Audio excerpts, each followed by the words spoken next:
Aesop's Fables. Aesop wasn't the first person to write animal fables. Several centuries earlier, Hesiod had written one about a hawk and a nightingale, while a poet named Archilochus penned several, including one about an eagle and a vixen, and one about a fox and a monkey. But Aesop, a writer about whom very little is known with any real certainty, would turn the fable into a popular form. William Caxton printed the first English translation of the Fables in 1484, enabling such phrases as sour grapes to enter the language.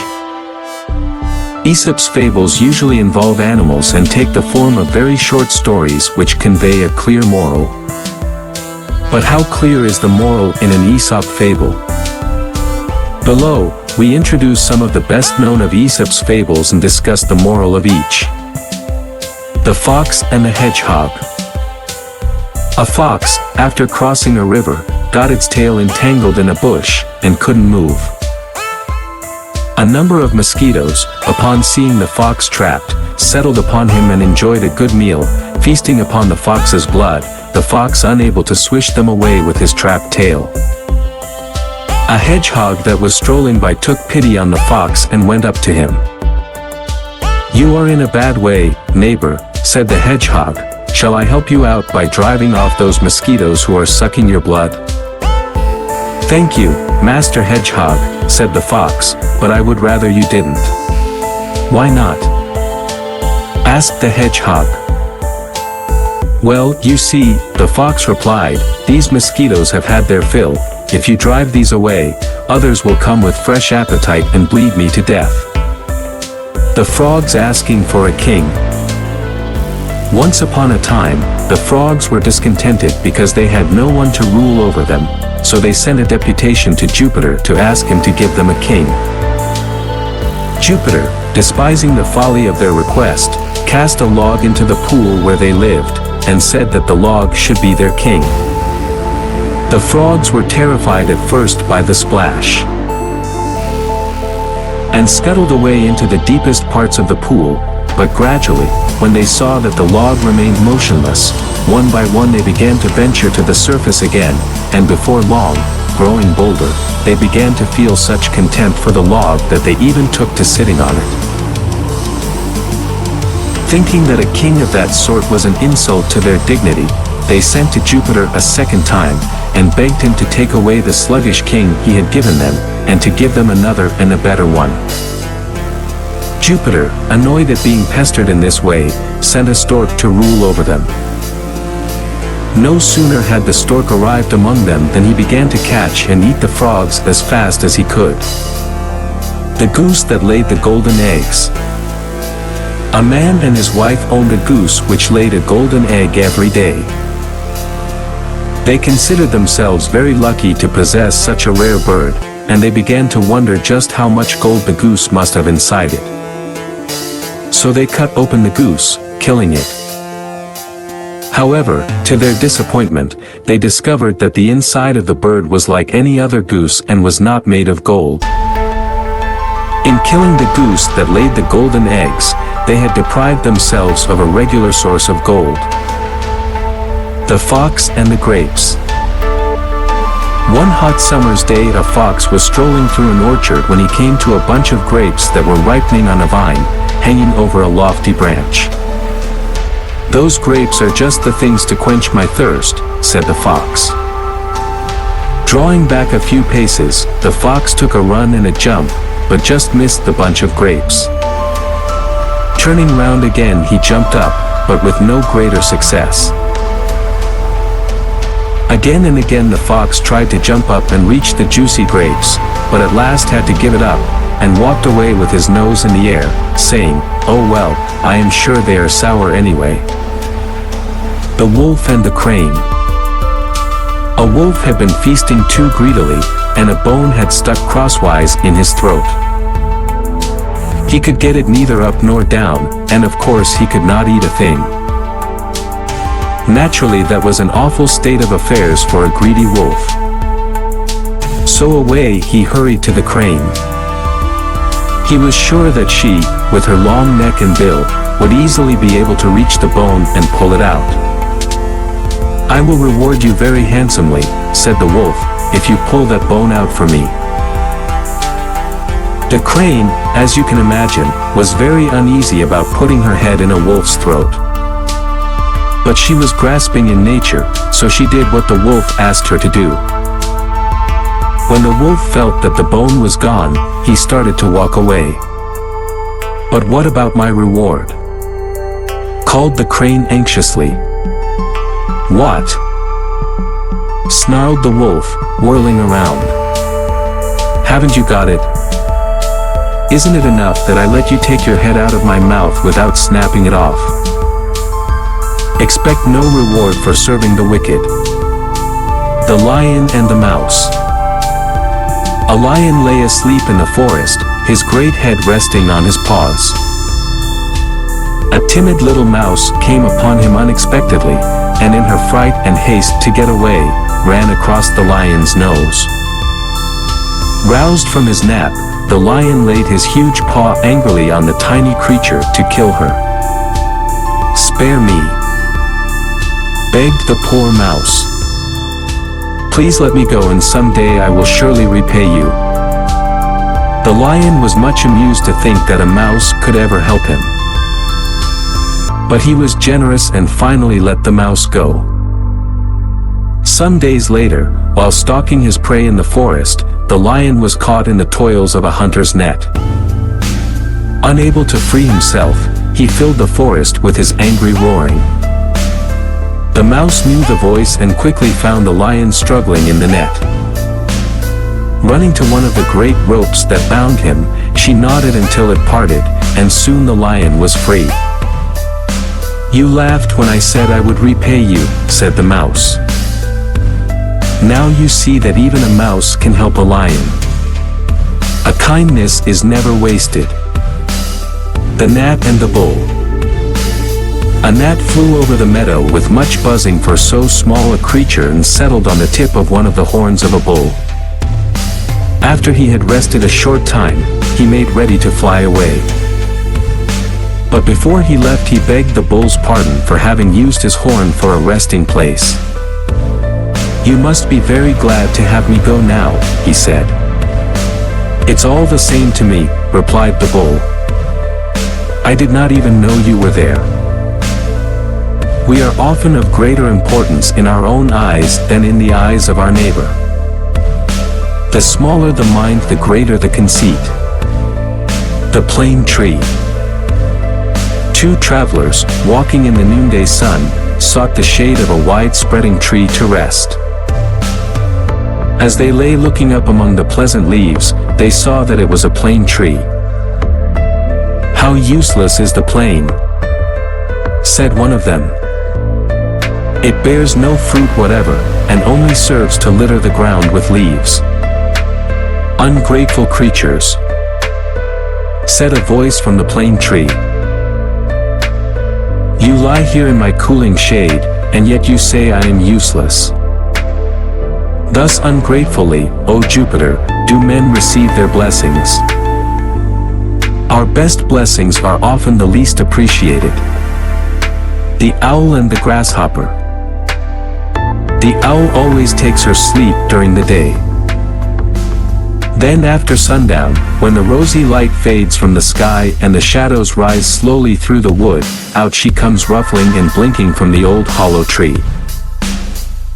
Now her weird hoo-hoo-hoo-oh echoes through the quiet wood, and she begins her hunt for the bugs and beetles, frogs and mice she likes so well to eat. Now there was a certain old owl who had become very cross and hard to please as she grew older, especially if anything disturbed her daily slumbers. One warm summer afternoon, as she dozed away in her den in the old oak tree, a grasshopper nearby began a joyous but very raspy song. Out popped the old owl's head from the opening in the tree that served her both for door and for window. "Get away from here, sir," she said to the grasshopper. "Have you no manners? You should at least respect my age and leave me to sleep in quiet." But the grasshopper answered saucily that he had as much right to his place in the sun as the owl had to her place in the old oak. Then he struck up a louder and still more rasping tune. The wise old owl knew quite well that it would do no good to argue with the grasshopper, nor with anybody else for that matter. Besides, her eyes were not sharp enough by day to permit her to punish the grasshopper as he deserved. So she laid aside all hard words and spoke very kindly to him. "Well, sir," she said, "if I must stay awake, I am going to settle right down to enjoy your singing. Now that I think of it, I have a wonderful wine here, sent me from Olympus, of which I am told Apollo drinks before he sings to the high gods. Please come up and taste this delicious drink with me. I know it will make you sing like Apollo himself."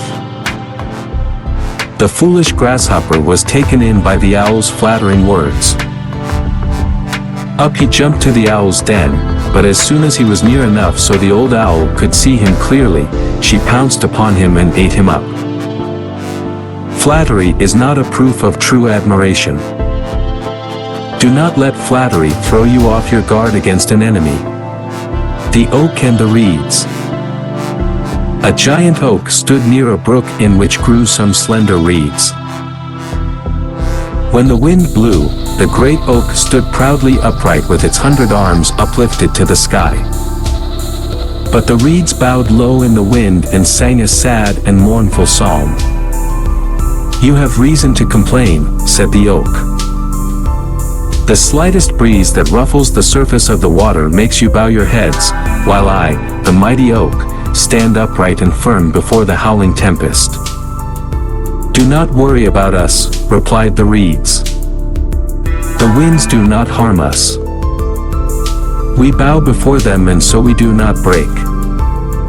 You, in all your pride and strength, have so far resisted their blows. But the end is coming."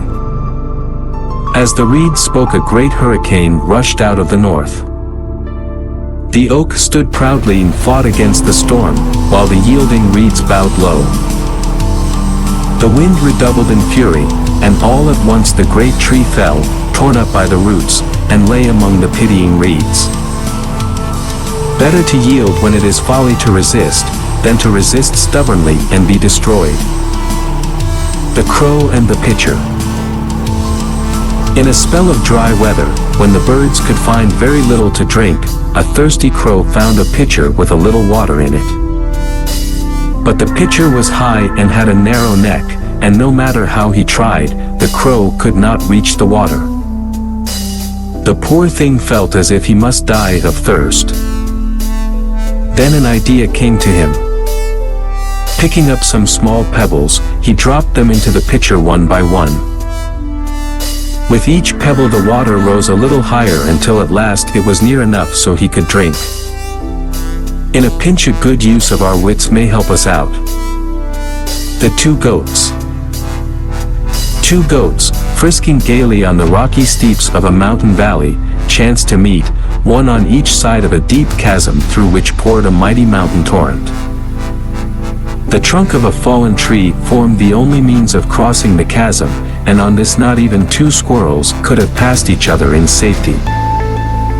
The narrow path would have made the bravest tremble. Not so our goats. Their pride would not permit either to stand aside for the other. One set her foot on the log. The other did likewise. In the middle they met horn to horn. Neither would give way, and so they both fell, to be swept away by the roaring torrent below. It is better to yield than to come to misfortune through stubbornness. The Wild Boar and the Fox. A wild boar was sharpening his tusks busily against the stump of a tree, when a fox happened by.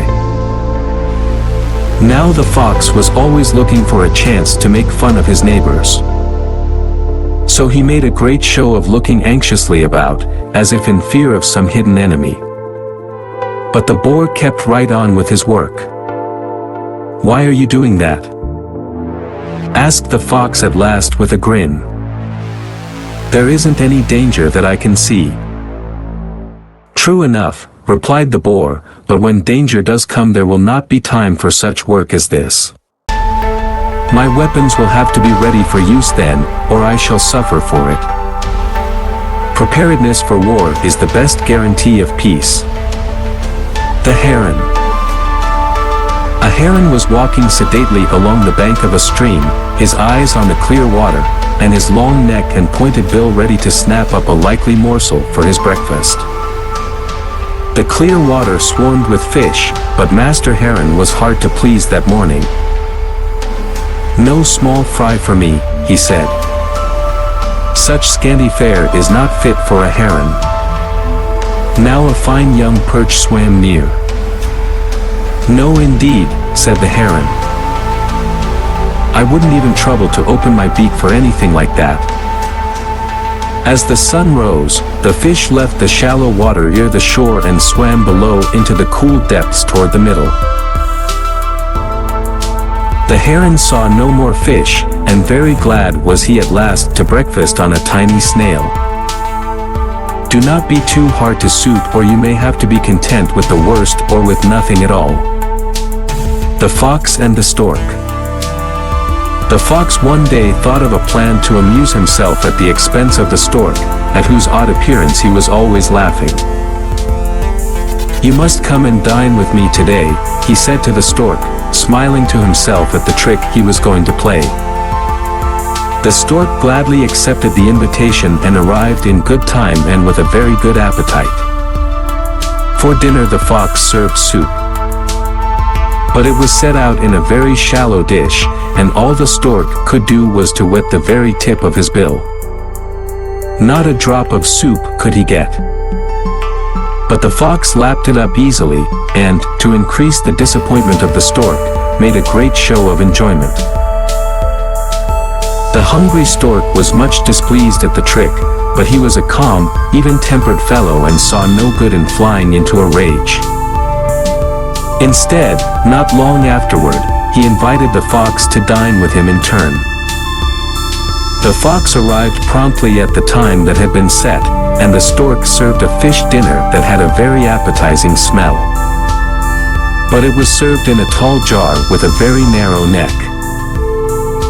The stork could easily get at the food with his long bill, but all the fox could do was to lick the outside of the jar, and sniff at the delicious odor.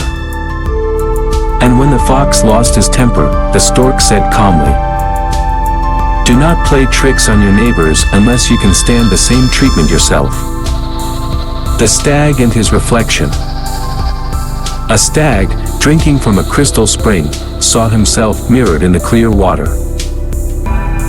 He greatly admired the graceful arch of his antlers, but he was very much ashamed of his spindling legs. "How can it be," he sighed, "that I should be cursed with such legs when I have so magnificent a crown?" At that moment he scented a panther and in an instant was bounding away through the forest. But as he ran his wide-spreading antlers caught in the branches of the trees, and soon the panther overtook him. Then the stag perceived that the legs of which he was so ashamed would have saved him had it not been for the useless ornaments on his head. We often make much of the ornamental and despise the useful. The cock and the fox. One bright evening as the sun was sinking on a glorious world, a wise old cock flew into a tree to roost. Before he composed himself to rest, he flapped his wings 3 times and crowed loudly. But just as he was about to put his head under his wing, his beady eyes caught a flash of red and a glimpse of a long pointed nose, and there just below him stood Master Fox. "Have you heard the wonderful news?" cried the fox in a very joyful and excited manner. "What news?" asked the cock very calmly. But he had a queer, fluttery feeling inside him, for, you know, he was very much afraid of the fox. "Your family and mine and all other animals have agreed to forget their differences and live in peace and friendship from now on forever. Just think of it. I simply cannot wait to embrace you." Do come down, dear friend, and let us celebrate the joyful event." "How grand," said the cock. "I certainly am delighted at the news." But he spoke in an absent way, and stretching up on tiptoes, seemed to be looking at something afar off. "What is it you see?" asked the fox a little anxiously. "Why, it looks to me like a couple of dogs coming this way. They must have heard the good news and—" But the fox did not wait to hear more. Off he started on a run. "Wait," cried the cock. "Why do you run? The dogs are friends of yours now."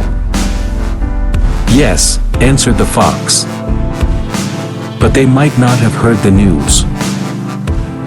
Besides, I have a very important errand that I had almost forgotten about."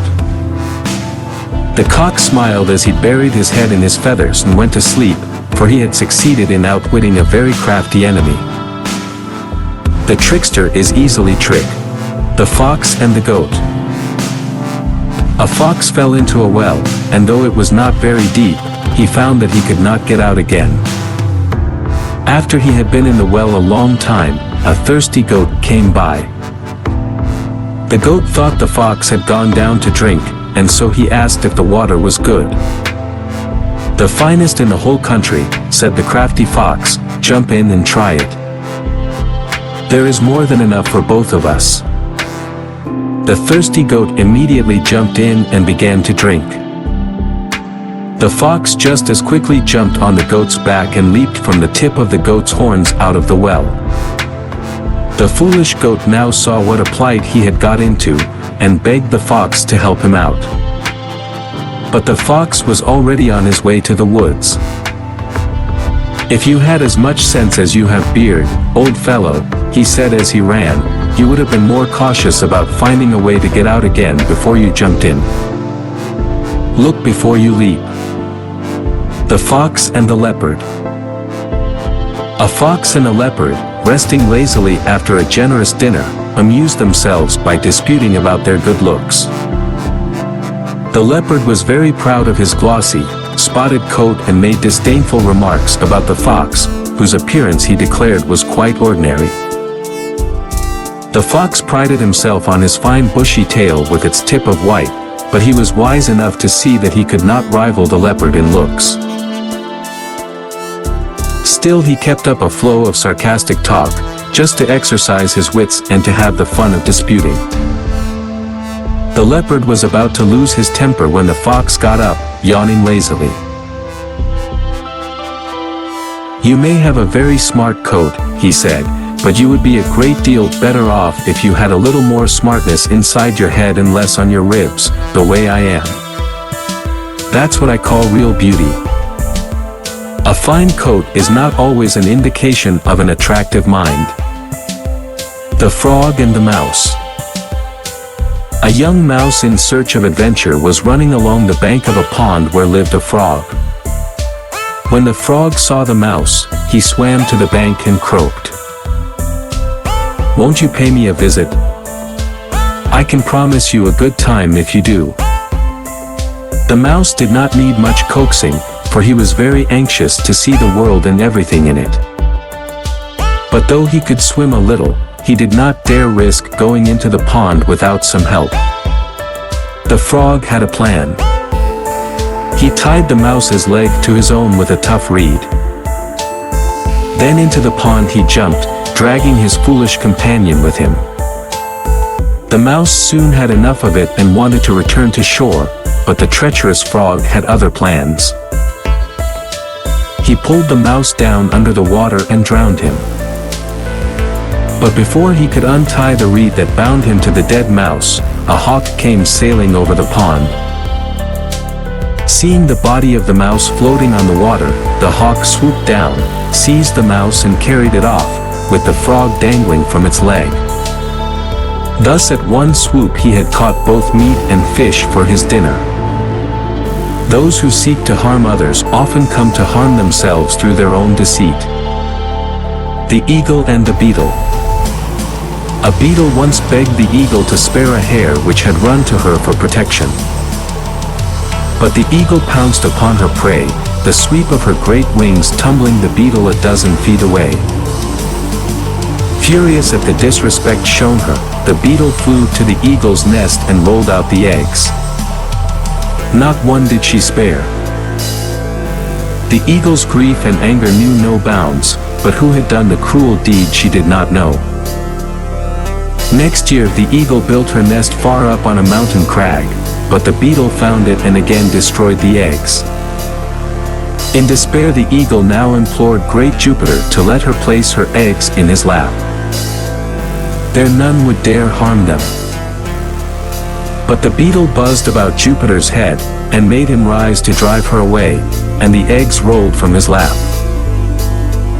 Now the beetle told the reason for her action, and Jupiter had to acknowledge the justice of her cause. And they say that ever after, while the eagle's eggs lie in the nest in spring, the beetle still sleeps in the ground. For so Jupiter commanded. Even the weakest may find means to avenge a wrong. The Mother and the Wolf. Early one morning a hungry wolf was prowling around a cottage at the edge of a village, when he heard a child crying in the house. Then he heard the mother's voice say, "Hush, child, hush. Stop your crying, or I will give you to the wolf." Surprised but delighted at the prospect of so delicious a meal, the wolf settled down under an open window, expecting every moment to have the child handed out to him. But though the little one continued to fret, the wolf waited all day in vain. Then, toward nightfall, he heard the mother's voice again as she sat down near the window to sing and rock her baby to sleep. "There, child, there. The wolf shall not get you. No, no. Daddy is watching and Daddy will kill him if he should come near." Just then the father came within sight of the home, and the wolf was barely able to save himself from the dogs by a clever bit of running. Do not believe everything you hear. The Hare and the Tortoise. A hare was making fun of the tortoise one day for being so slow. "Do you ever get anywhere?" he asked with a mocking laugh. "Yes," replied the tortoise, "and I get there sooner than you think. I'll run you a race and prove it." The hare was much amused at the idea of running a race with the tortoise, but for the fun of the thing he agreed. So the fox, who had consented to act as judge, marked the distance and started the runners off. The hare was soon far out of sight, and to make the tortoise feel very deeply how ridiculous it was for him to try a race with a hare, he lay down beside the course to take a nap until the tortoise should catch up. The tortoise meanwhile kept going slowly but steadily, and, after a time, passed the place where the hare was sleeping. But the hare slept on very peacefully, and when at last he did wake up, the tortoise was near the goal. The hare now ran his swiftest, but he could not overtake the tortoise in time. The race is not always to the swift. The dog and his reflection. A dog, to whom the butcher had thrown a bone, was hurrying home with his prize as fast as he could go. As he crossed a narrow footbridge, he happened to look down and saw himself reflected in the quiet water as if in a mirror. But the greedy dog thought he saw a real dog carrying a bone much bigger than his own. If he had stopped to think he would have known better. But instead of thinking, he dropped his bone and sprang at the dog in the river, only to find himself swimming for dear life to reach the shore. At last he managed to scramble out, and as he stood sadly thinking about the good bone he had lost, he realized what a stupid dog he had been. It is very foolish to be greedy. The Fox and the Crow. One bright morning as the fox was following his sharp nose through the wood in search of a bite to eat, he saw a crow on the limb of a tree overhead. This was by no means the first crow the fox had ever seen. What caught his attention this time and made him stop for a second look, was that the lucky crow held a bit of cheese in her beak. No need to search any farther, thought sly Master Fox. Here is a dainty bite for my breakfast. Up he trotted to the foot of the tree in which the crow was sitting, and looking up admiringly, he cried, "Good morning, beautiful creature." The crow, her head cocked on one side, watched the fox suspiciously. But she kept her beak tightly closed on the cheese and did not return his greeting. "What a charming creature she is," said the fox. "How her feathers shine! What a beautiful form and what splendid wings! Such a wonderful bird should have a very lovely voice, since everything else about her is so perfect. Could she sing just one song, I know I should hail her queen of birds." Listening to these flattering words, the crow forgot all her suspicion, and also her breakfast. She wanted very much to be called Queen of Birds. So she opened her beak wide to utter her loudest caw, and down fell the cheese straight into the fox's open mouth. "Thank you," said Master Fox sweetly, as he walked off. "Though it is cracked, you have a voice sure enough. But where are your wits? The flatterer lives at the expense of those who will listen to him." The Ant and the Dove. A dove saw an ant fall into a brook. The ant struggled in vain to reach the bank, and in pity, the dove dropped a blade of straw close beside it. Clinging to the straw like a shipwrecked sailor to a broken spar, the ant floated safely to shore. Soon after, the ant saw a man getting ready to kill the dove with a stone. But just as he cast the stone, the ant stung him in the heel, so that the pain made him miss his aim, and the startled dove flew to safety in a distant wood. A kindness is never wasted. The Man and the Satyr. A long time ago a man met a satyr in the forest and succeeded in making friends with him. The two soon became the best of comrades, living together in the man's hut. But one cold winter evening, as they were walking homeward, the satyr saw the man blow on his fingers. "Why do you do that?" asked the satyr. "To warm my hands," the man replied. When they reached home the man prepared 2 bowls of porridge. These he placed steaming hot on the table, and the comrades sat down very cheerfully to enjoy the meal. But much to the satyr's surprise, the man began to blow into his bowl of porridge. "Why do you do that?" he asked. "To cool my porridge," replied the man. The satyr sprang hurriedly to his feet and made for the door. "Goodbye," he said, "I've seen enough. A fellow that blows hot and cold in the same breath cannot be friends with me. The man who talks for both sides is not to be trusted by either." The Hare and his Ears. The lion had been badly hurt by the horns of a goat, which he was eating. He was very angry to think that any animal that he chose for a meal should be so brazen as to wear such dangerous things as horns to scratch him while he ate. So he commanded that all animals with horns should leave his domains within 24 hours. The command struck terror among the beasts. All those who were so unfortunate as to have horns began to pack up and move out. Even the hare, who, as you know, has no horns and so had nothing to fear, passed a very restless night, dreaming awful dreams about the fearful lion. And when he came out of the warren in the early morning sunshine, and there saw the shadow cast by his long and pointed ears, a terrible fright seized him.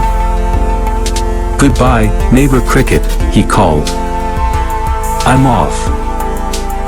He will certainly make out that my ears are horns, no matter what I say. Do not give your enemies the slightest reason to attack your reputation. Your enemies will seize any excuse to attack you. The Fisherman and the Little Fish. A poor fisherman, who lived on the fish he caught, had bad luck one day and caught nothing but a very small fry. The fisherman was about to put it in his basket when the little fish said, "Please spare me, Mr. Fisherman. I am so small it is not worthwhile to carry me home. When I am bigger, I shall make you a much better meal." But the fisherman quickly put the fish into his basket. "How foolish I should be," he said, "to throw you back. However small you may be, you are better than nothing at all. A small game is worth more than a large promise." The Wolf and the Kid. There was once a little kid whose growing horns made him think he was a grown-up billy goat and able to take care of himself. So one evening when the flock started home from the pasture and his mother called, the kid paid no heed and kept right on nibbling the tender grass. A little later when he lifted his head, the flock was gone. He was all alone. The sun was sinking. Long shadows came creeping over the ground. A chilly little wind came creeping with them, making scary noises in the grass. The kid shivered as he thought of the terrible wolf. Then he started wildly over the field, bleating for his mother. But not halfway, near a clump of trees, there was the wolf. The kid knew there was little hope for him. "Please, Mr. Wolf," he said trembling, "I know you are going to eat me. But first please pipe me a tune, for I want to dance and be merry as long as I can." The wolf liked the idea of a little music before eating, so he struck up a merry tune and the kid leaped and frisked gaily. Meanwhile, the flock was moving slowly homeward. In the still evening air the wolf's piping carried far. The shepherd dogs pricked up their ears. They recognized the song the wolf sings before a feast, and in a moment they were racing back to the pasture. The wolf's song ended suddenly, and as he ran, with the dogs at his heels, he called himself a fool for turning piper to please a kid, when he should have stuck to his butcher's trade. Do not let anything turn you from your purpose. The Tortoise and the Ducks. The tortoise, you know, carries his house on his back. No matter how hard he tries, he cannot leave home. They say that Jupiter punished him so, because he was such a lazy stay-at-home that he would not go to Jupiter's wedding, even when especially invited. After many years, Tortoise began to wish he had gone to that wedding. When he saw how gaily the birds flew about and how the hare and the chipmunk and all the other animals ran nimbly by, always eager to see everything there was to be seen, the tortoise felt very sad and discontented. He wanted to see the world too, and there he was with a house on his back and little short legs that could hardly drag him along. One day he met a pair of ducks and told them all his trouble. "We can help you to see the world," said the ducks. "Take hold of this stick with your teeth and we will carry you far up in the air where you can see the whole countryside. But keep quiet or you will be sorry." The tortoise was very glad indeed. He seized the stick firmly with his teeth, the two ducks took hold of it one at each end, and away they sailed up toward the clouds. Just then a crow flew by. He was very much astonished at the strange sight and cried, "This must surely be the king of tortoises." "Why certainly," began the tortoise. But as he opened his mouth to say these foolish words he lost his hold on the stick, and down he fell to the ground, where he was dashed to pieces on a rock. Foolish curiosity and vanity often lead to misfortune. The young crab and his mother. "Why in the world do you walk sideways like that?" said a mother crab to her son. "You should always walk straight forward with your toes turned out." "Show me how to walk, mother dear," answered the little crab obediently, I want to learn." So the old crab tried and tried to walk straight forward. But she could walk sideways only, like her son. And when she wanted to turn her toes out, she tripped and fell on her nose. Do not tell others how to act unless you can set a good example. The dog, the cock, and the fox. A dog and a cock, who were the best of friends, wished very much to see something of the world. So they decided to leave the farmyard and to set out into the world along the road that led to the woods. The two comrades traveled along in the very best of spirits and without meeting any adventure to speak of. At nightfall the cock, looking for a place to roost, as was his custom, spied nearby a hollow tree that he thought would do very nicely for a night's lodging. The dog could creep inside and the cock would fly up on one of the branches. So said, so done, and both slept very comfortably. With the first glimmer of dawn the cock awoke. For the moment he forgot just where he was. He thought he was still in the farmyard where it had been his duty to arouse the household at daybreak. So standing on tiptoes he flapped his wings and crowed lustily. But instead of awakening the farmer, he awakened a fox not far off in the wood. The fox immediately had rosy visions of a very delicious breakfast. Hurrying to the tree where the cock was roosting, he said very politely, "A hearty welcome to our woods, honored sir. I cannot tell you how glad I am to see you here. I am quite sure we shall become the closest of friends." "I feel highly flattered, kind sir," replied the cock slyly. "If you will please go around to the door of my house at the foot of the tree, my porter will let you in." The hungry but unsuspecting fox went around the tree as he was told, and in a twinkling the dog had seized him. Those who try to deceive may expect to be paid in their own coin. The eagle and the jackdaw. An eagle, swooping down on powerful wings, seized a lamb in her talons and made off with it to her nest. A jackdaw saw the deed, and his silly head was filled with the idea that he was big and strong enough to do as the eagle had done. So with much rustling of feathers and a fierce air, he came down swiftly on the back of a large ram. But when he tried to rise again he found that he could not get away, for his claws were tangled in the wool. And so far was he from carrying away the ram, that the ram hardly noticed he was there. The shepherd saw the fluttering jackdaw and at once guessed what had happened. Running up, he caught the bird and clipped its wings. That evening he gave the jackdaw to his children. "What a funny bird this is," they said laughing. "What do you call it, father?" "That is a jackdaw, my children.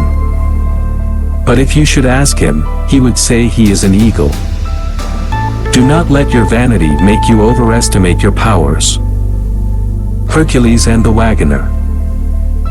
A farmer was driving his wagon along a miry country road after a heavy rain.